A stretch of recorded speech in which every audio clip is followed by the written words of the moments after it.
Bendiciones, hermanos. Sean bienvenidos a Pater Noster. Hoy os quiero contar varias experiencias o varios relatos impactantes sobre las almas del purgatorio. Yo sé que hay personas que han pasado por experiencias un tanto comprometidas, ¿no? Con las almas del purgatorio. Y es una muestra, ¿no? Del amor que nos tiene Dios y que nos muestra esa realidad que es el purgatorio, ese estado de purificación por el cual los que mueran en gracia, ¿verdad? Los que mueran en amistad con Dios, pues tendremos que pasar por ahí. Todos los que imperfectamente purificados, ¿verdad? Pues tendremos que pasar por ahí antes de gozar, pues, la gloria eterna. Yo invito a ti, que me estás viendo, a que si has tenido una experiencia de purgatorio, pues me escribas al correo que vas a encontrar aquí debajo en la descripción o al comienzo, antes de comenzar este video, te he dejado también en esa pequeña intro el correo electrónico en el cual me puedes contactar. Pues bien, muchas personas son las que han dicho, ¿no? Tener experiencias, pero no todo el mundo es capaz de contarlas porque lo van a tomar un poco por loco. Pero es cierto que la gran mayoría de los cristianos pues creemos en lo sobrenatural. Hablo de los cristianos católicos, ¿no? Y que esos fallecidos, pues la gran mayoría, los que no se condenan, pues van al purgatorio. Y que la Santa Misa es de vital importancia para conducirlos al cielo. En torno a ese tipo de visiones, pues han pasado por ese tipo de experiencias laicos. Hemos podido ver en este canal muchísimas personas que han tenido experiencias muy fuertes. Por otra parte, también santos, la gran mayoría de los santos, pues han tenido, por ejemplo, encuentros cara a cara con el diablo y también con el purgatorio. También papas han tenido experiencias con el purgatorio. Esas almas que se manifiestan ante nuestros sentidos, ¿no? La vista, el oído, el tacto, incluso el olfato. Hay tres posibilidades, ¿no? Porque muchos, si somos protestantes, ¿qué vamos a decir? Que es el demonio, para de contar. Pero no es así. Aunque en cierta medida tienen razón, porque también el diablo se viste de ángel de luz y puede tomar la figura de cualquier persona, incluso de Jesús, de María, y poder tratar de engañarnos. Pues bien, existen tres posibilidades cuando tenemos enfrente nuestra un alma. Pues que esa visión sea un ángel que ha tomado la apariencia de un fallecido y nos trae un mensaje. Otra puede ser, como hemos dicho, una manifestación del maligno. Y en el caso que nos ocupa, almas del purgatorio al que Dios, en su infinita providencia, pues ha permitido que se aparecieran aquí en la tierra. Pero ante la duda, y salvo en el caso que tengamos la convicción de que son ángeles, no deberíamos entablar contacto profundo con ellas. Tan solo preguntar qué desean y despedirlas. No es que te vas a encontrar, por ejemplo, permíteme que te ponga este ejemplo. Imagínate que tu abuela, tu abuelita, un hermano, un familiar, un amigo cercano, se te manifiesta y estás viéndolo. Pues no te vas a poner a hablar con él de tu vida, ¿no? Lógicamente. Sino que la iglesia siempre aconseja, y por ejemplo también María Sima, mantener un diálogo lo más escueto posible. ¿Qué deseas de mí? Y ese alma, pues, te dirá de manera directa, necesito misas, reza por mí. Y ese alma, pues, se va en paz. Y listo, ve con Dios. Por ejemplo, a mí me parece desastroso algunos sacerdotes que niegan que los difuntos puedan aparecer. Pero, por ejemplo, el padre Charles Armignon, un nombre francés, sacerdote que vivió durante el siglo XIX, dijo, afirmó, que no es para nada raro que las almas de los difuntos aparezcan en la vida. Una y otra vez, Dios ha ido permitiendo manifestaciones, ya sea para despertar en nosotros, los vivos, de nuestras omisiones, torpezas, o con el fin de que esas almas abandonadas puedan obtener un alivio más rápido.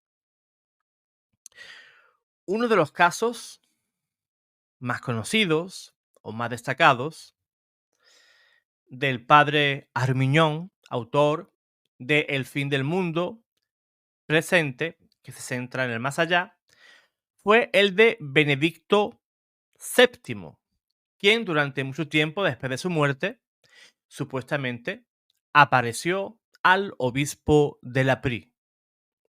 Se dice, por ejemplo, también, que Santo Tomás de Aquino vio a su hermana fallecida.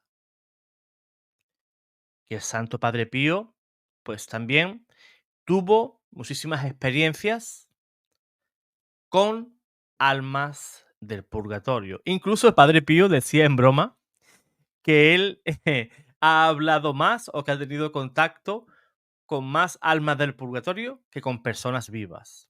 Imagínate lo que estaba diciendo Padre Pío. En Francia, por ejemplo, una monjita difunta apareció en este mundo y dio revelaciones que formaron un libro asombroso llamado El manuscrito inédito del purgatorio y, ojo, lleva el imprimatur de un cardenal. O sea, esa obra, el manuscrito inédito del purgatorio, no contendría ningún tipo de error y estaría, pues, de manera correcta para que tú y yo, como católicos, lo leamos. No es que esté dando totalmente veracidad, sino que sería provechoso para ti y para mí el leerlo, porque no contiene nada que vaya en contra de la doctrina católica. En muchas ocasiones, pues, tú y yo, incluso mi hijo, incluso mi perro, han llegado a sentirse alterados en situaciones bastante desagradables y en ciertos lugares, pues, hay una alteración, ¿no? Se nota esa sensación, ¿no? De intranquilidad, de desasosiego. Y hay una sensación, ¿verdad? Repentina, ¿no? De ese malestar. En primer lugar, podría ser nuestra imaginación, que nos puede estar jugando una mala pasada. O podría ser, pues, un ente demoníaco. O también podría ser un alma del purgatorio. En el caso de que parezca esta última, pues deberíamos de orar por el alma para dirigirla, pues, a Dios. Existen fascinantes casos espontáneos en los que parece, como afirma el padre Armiñón, que el difunto viene a despertar o consolar o buscar oraciones.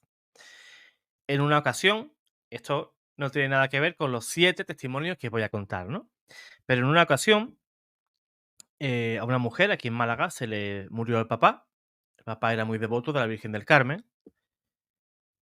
Y él prometió en vida, hizo una promesa, de llevarle flores a la parroquia del Carmen, ¿verdad? A la Virgen del Carmen. Y él no pudo hacerlo, murió antes. Pues bien, Ese hombre, pues, apareció ante su hija y le pidió que por favor llevara lo que él había prometido a la Virgen del Carmen.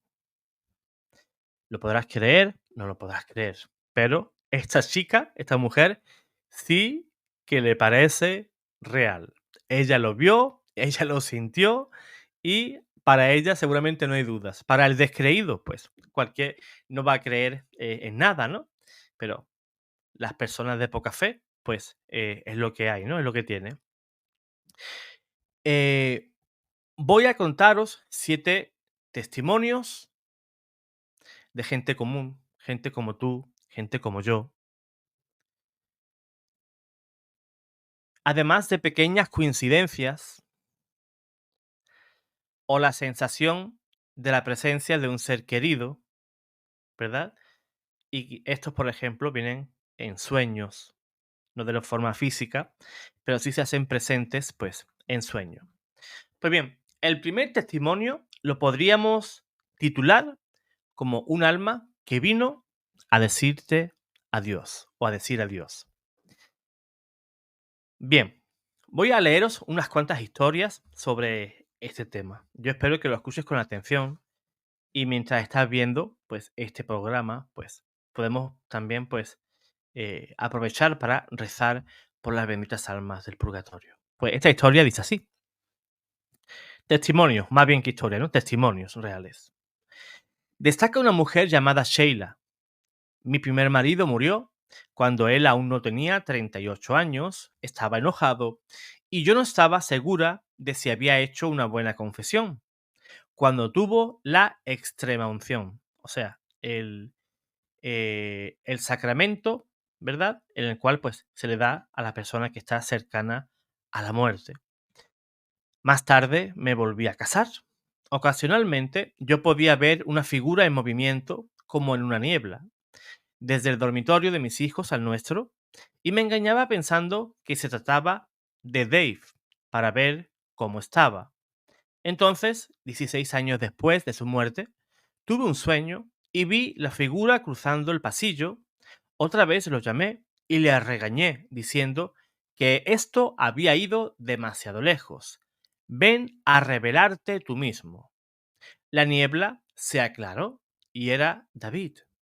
Dijo que solo había venido a decir adiós. Yo le dije que lo amaba y él me dijo lo mismo a mí.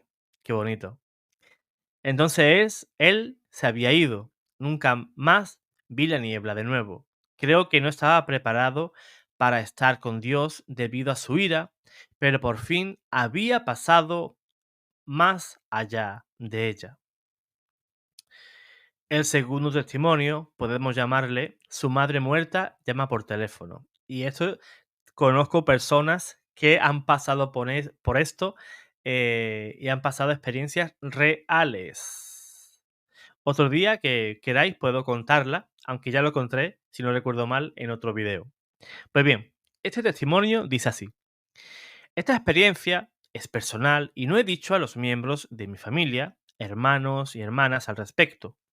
Mi madre murió hace 40 años y poco después de su muerte, tuve un sueño muy vivido y realista acerca de ella. No suelo recordar ninguno de mis sueños durante mucho tiempo. De este me acuerdo como si fuera ayer. En mi sueño oí el timbre del teléfono. Me levanté y bajé. Todo era realista. Bajé las escaleras a la cocina donde estaba el teléfono. Cogí el teléfono, le dije hola, y era mi madre, que sonaba feliz. No estaba en los últimos años de su vida. Ella me preguntó si yo sabía quién era y le dije que sí.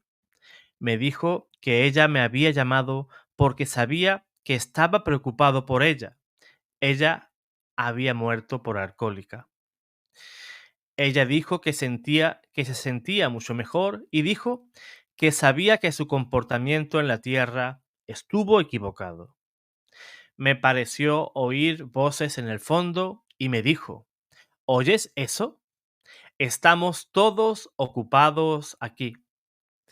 Luego me dijo que se le dio solo un poco de tiempo para hablar conmigo. Quería hablar más y ella respondió con cierta solidez que no podía.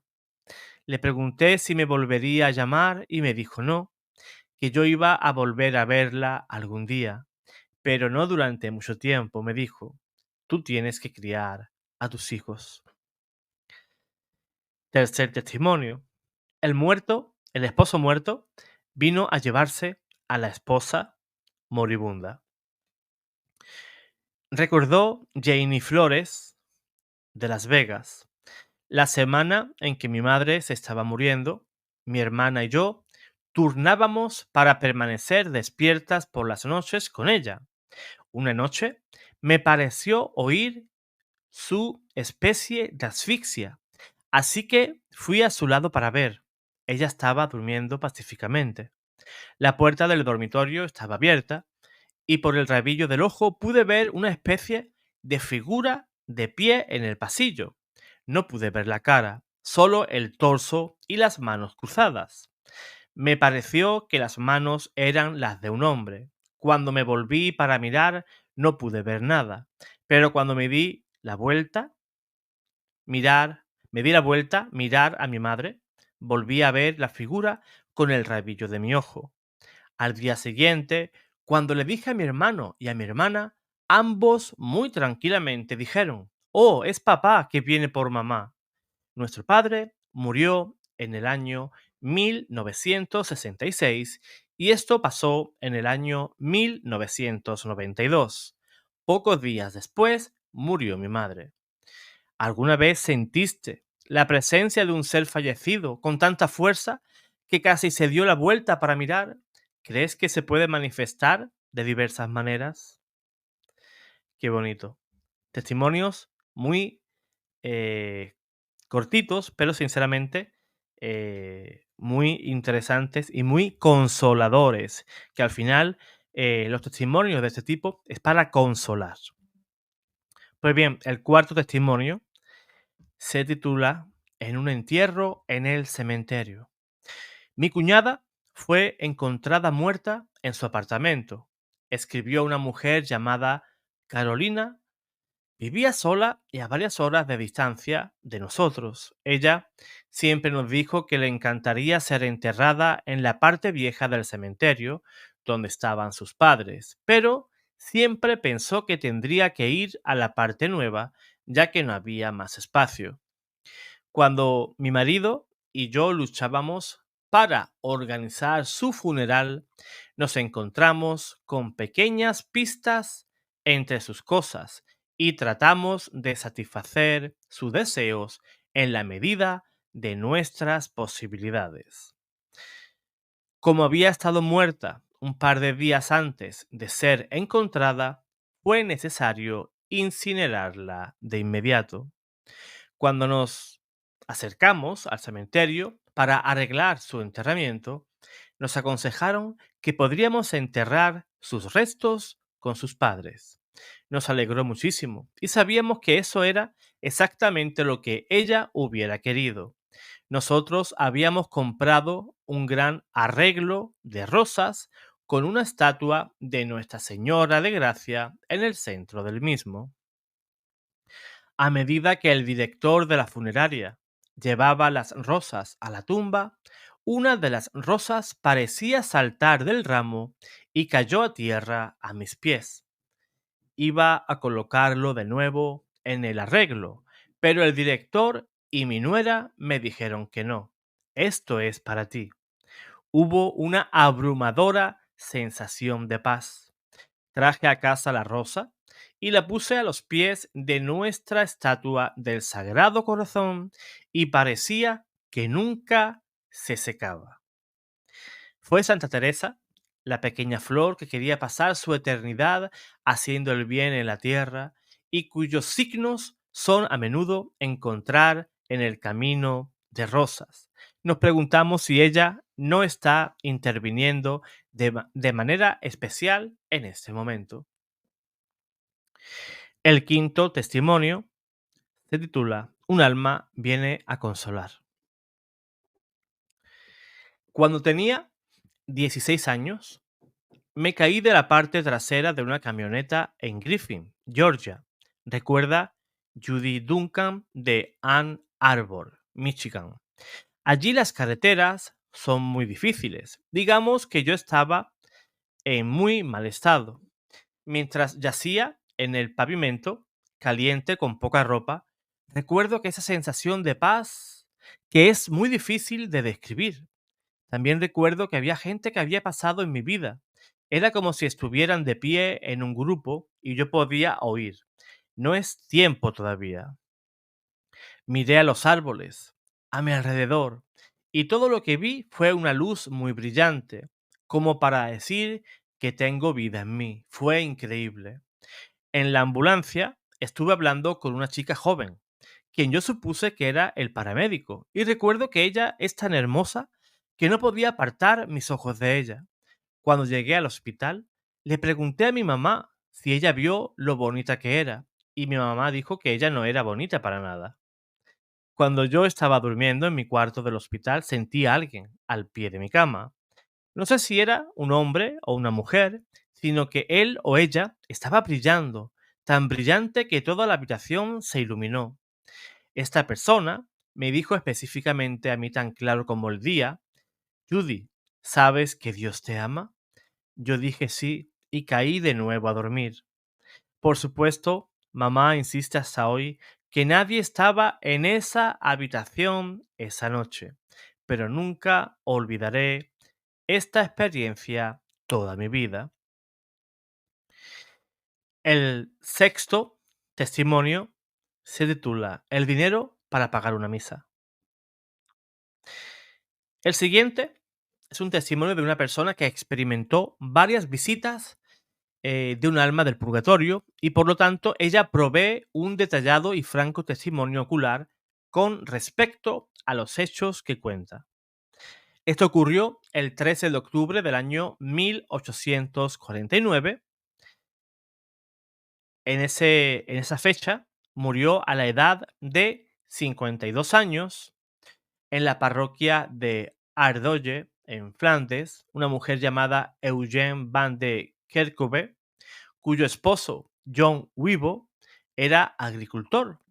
Ella era una mujer muy piadosa y caritativa, que generosamente le daba la caridad en proporción a sus medios.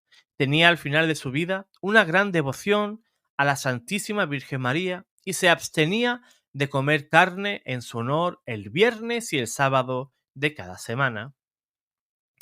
Aunque su conducta no estuvo exenta de ciertas fallas, en otras cosas ella llevó una vida ejemplar y edificante. Eugenia tenía una sirvienta llamada Bárbara Beneke, de 28 años, que era conocida como una joven virtuosa y devota, y que había ayudado a su mamá en su última enfermedad. Y después de la muerte de Eugenia, ella continuó sirviendo a su amo, John Wibo, el viudo de Eugenia. Unas 3 semanas después de su muerte, la fallecida apareció a su sirvienta en circunstancias que ahora se relatan. Fue en medio de la noche, Bárbara dormía profundamente cuando oyó llamarla 3 veces por su nombre. Ella se despertó sobresaltada y vio a Eugenia frente a ella, sentada al lado de su cama, vestida con un traje de trabajo, que consiste en una falda y una chaqueta corta. Bárbara quedó asombrada por este espectáculo notable. La aparición le habló. Bárbara, dijo simplemente, pronunciando su nombre. ¿Qué deseas, Eugenia? Respondió la criada. Por favor, toma, dijo la señora. El pequeño rastrillo que he tenido y he dicho muchas veces se ponga en su lugar. Devuelve el montículo de arena en la pequeña habitación. Ya sabes a qué me refiero. Úsalo para que tenga misas. 2 francos por cada misa, por mi intención, porque yo todavía estoy sufriendo. Así lo haré, Eugenia, respondía Bárbara. Y en el mismo momento desapareció la aparición.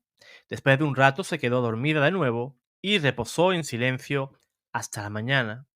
Al despertar, Bárbara pensó que tal vez fue solo un sueño, Pero sin embargo, ella había sentido tan profundamente impresionada, tan despierta, había visto a su antigua ama de una forma tan distinta, tan llena de vida, y había recibido de sus labios tales instrucciones precisas, que no pudo evitar decir: esto no puede haber sido un sueño. Vi a mi señora en persona. Ella se presentó a mis ojos. Y ella seguramente me habló. No es un sueño, sino una realidad.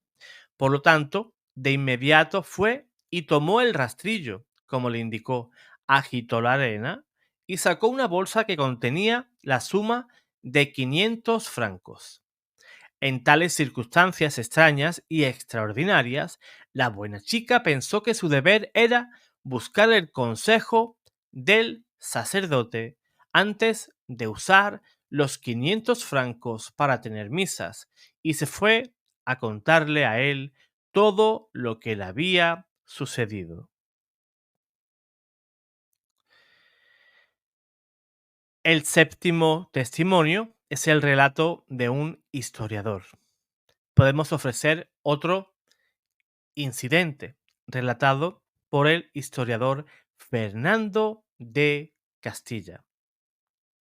Entre los años 1324 y 1327 había en Colonia dos religiosos dominicanos de talento distinguido, uno de los cuales fue el beato Enrique Suso, y compartían los mismos estudios, la misma clase de vida y sobre todo el mismo deseo de santidad que les había hecho formar parte de una estrecha amistad.